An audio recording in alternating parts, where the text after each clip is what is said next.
पुढील बातमीकडे यवतमाळ जिल्ह्यातील कारेगावात आपण बघतोय पाण्यासाठी महिलांची जीवघेणी कसरत सुरू झाली आहे। हंडाभर पाण्यासाठी महिलांना स्वतःचा जीव धोक्यात घालून खोल विहिरीत उतरावं लागतंय।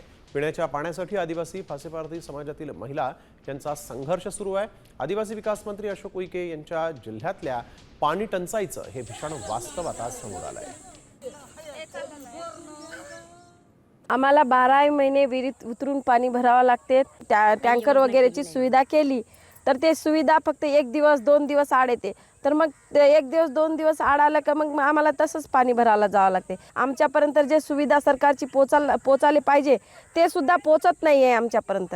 जे सरकार जे मतदान आम्ही देऊन आहोत ते सरकार आम्ही शासनाकडून जे आम्हाला मिळाला पाहिजे।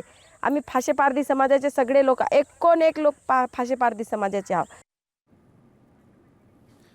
दरम्यान काही कारणास्तव फक्त 1 ते 2 दिवसच पाणी पुरवठा करता आला नाही असा दावा उपविभागीय अधिकारी गोपाल देशपांडेंनी केलेला आहे आणि यावेळेस त्यांच्याशी बातचीत केली आमचे प्रतिनिधी संजय राठोड यांनी। महिलांना पाण्यासाठी वनवन बनकटी करावं लागते याचा आढावा साम टीव्हीने घेतलाय। थेट आपण अधिक जाणून घेणार आहोत। माझ्यासोबत यवतमाळचे उपविभागीय अधिकारी गोपाल देशपांडे आहेत। सर, कसं बघताय तुम्ही कारेगाव पारधी बेड्याकडे त्यांना पाणी टंचाईला समोर जावं लागतं, काय सांगाल?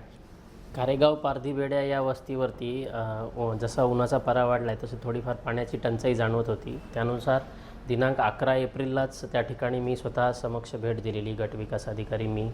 त्यानंतर मग आम्ही लगेच तिथे दिनांक 15 एप्रिलपासून टँकरने पाणी पुरवठा सुरळीत सुरू देखील केलेला आहे। रोज 30,000 लिटरचा टँकर त्या ठिकाणी पाणी पुरवठा करण्यात येतो। पण तिथल्या महिलांचं म्हणणं असं आहे की आम्ही साम टीव्हीनं तिथं ऑन द स्पॉट रिपोर्टिंग केलेली आहे। त्यांचं म्हणणं आहे की 2 ते 3 दिवसाआड पाणी पुरवठा होतो, त्यामुळे आम्ही पाणी आणायचं कुठून? नाही, याच्यामध्ये माझ्या माहितीनुसार रोज टँकरचा पाणी पुरवठा होतो आहे। त्या व्यतिरिक्त देखील नागरिकांची काही तक्रार असेल तर त्यांनी सरळ माझ्याशी संपर्क साधावा। संजय राठोड, साम टीव्ही न्यूज, यवतमाळ।